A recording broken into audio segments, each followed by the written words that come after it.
The average cost of an aircraft carrier is around $4 to $9 billion, while a submarine comes in at about $3 to $5 billion. One dominates the surface of the ocean, and the other rules the deep and dark waters below. An aircraft carrier weighs in at a staggering 100,000 tons, more than double the weight of most submarines. But when these two giants of the sea go head-to-head, who comes out on top? Stick around and we'll break it down. Now here's some historic precedents, and the results are pretty horrific.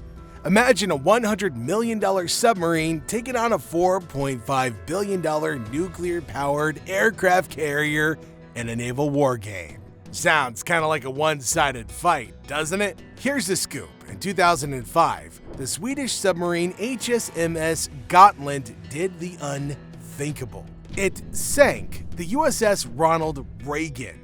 Yeah, the small diesel-electric sub managed to sneak past all the layers of the carrier's defense, including destroyers and helicopters, and scored direct simulated torpedo hits. I haven't seen somebody punching above their weight class that much since I started dating my wife. The incident happened when the US Navy launched a massive anti-submarine warfare exercise off the West Coast. They decided that they were going to throw a wild card into the mix: the small Swedish submarine, the Gotland.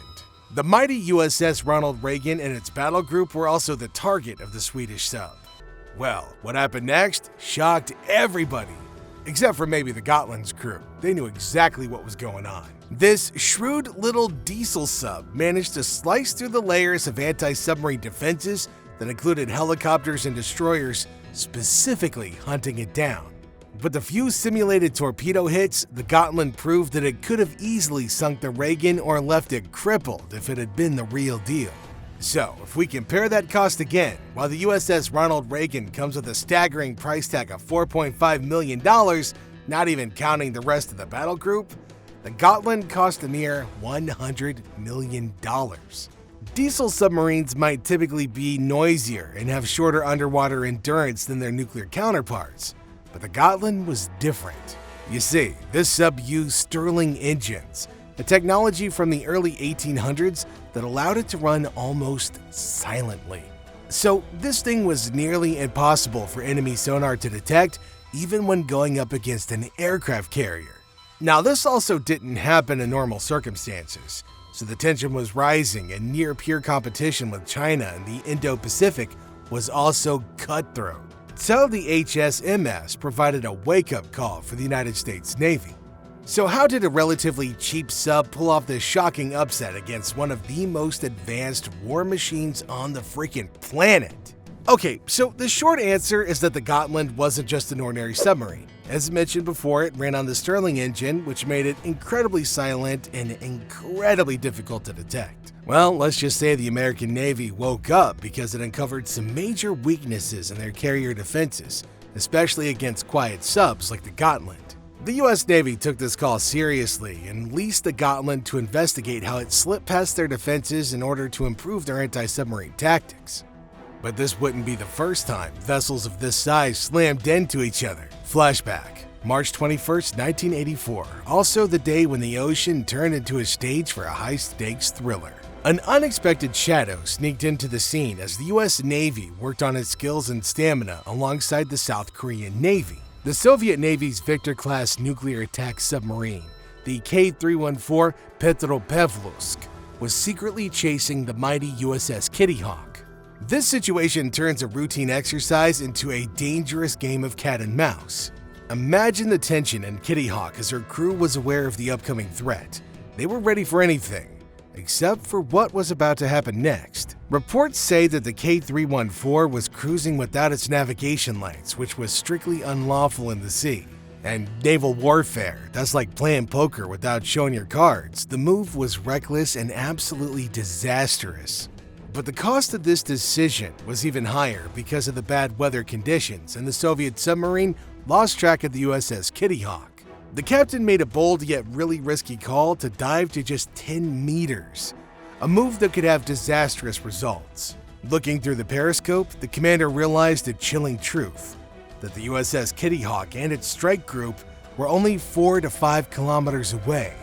The scary thing is that both vessels were charging straight toward each other at full throttle, which terrified the teams of both sea giants. With heart racing, the submarine's commander ordered an immediate dive, but it was too late, and the impact was inevitable.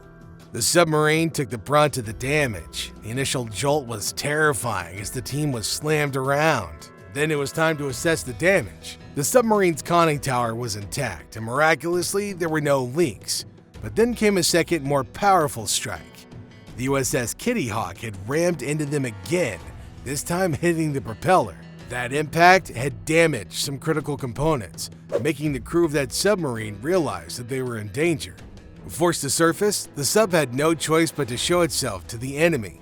Meanwhile, aircraft from the USS Kitty Hawk took a mandatory flight, ready to assess the damage from above. On the bridge of the Kitty Hawk, Captain David Rogers had felt the impact. The moment was well worth watching when he ordered 2 helicopters to launch and assist the damaged submarine. However, the reports confirmed that the Soviets didn't accept the offer and declared the sub was intact. What could have been a full-blown maritime disaster turned into a near miss, proving that even odds can be defied. However, this close call sent both navies on high alert, serving as a stark reminder that in the depths of the ocean, danger is always one step away. But what more could anybody expect from the former Soviet Navy, am I right? Speaking of, this was Vladimir Evsinko's fault. He was the captain of the K-314. According to David Hornbuckle, a former U.S. Navy submariner and nuclear power plant mechanical operator, it's shocking how the K-314 sonar crew failed to detect the massive 82,000-ton aircraft carrier approaching them. Unless there was some kind of electrical failure with their sonar, missing something that huge defies logic. But we know how much the Soviets loved their vodka back in the day. Hornbuckle explains that the fault ultimately rests with the submarine for surfacing directly in front of an oncoming aircraft carrier. But how the heck could something like that occur? Soviet submarine commanders were known for being more careless and reckless compared to their American counterparts, so it's possible that the submarine's captain was attempting a risky maneuver. During the Cold War, a Soviet captain might have wanted to surface a sub in the middle of an American carrier group as a way to demonstrate Soviet superiority in both technology and seamanship. At the end of the day, the Soviets, instead of achieving a propaganda victory by showing off their maritime skills, the whole incident turned into a major embarrassment for the Soviet captain. It also remains a mystery how the hell on earth the Soviet sonar failed to detect the USS Kitty Hawk of nearly 100 tons. A lot of people are left wondering what really happened that night. And while we may not have the complete picture, there are some reflections from a former submariner. Several Americans blamed the Soviet submarine captain for the incident, and the Soviet Naval Command concurred. Poor old Vladimir was suspended from the post of captain and continued his service on land.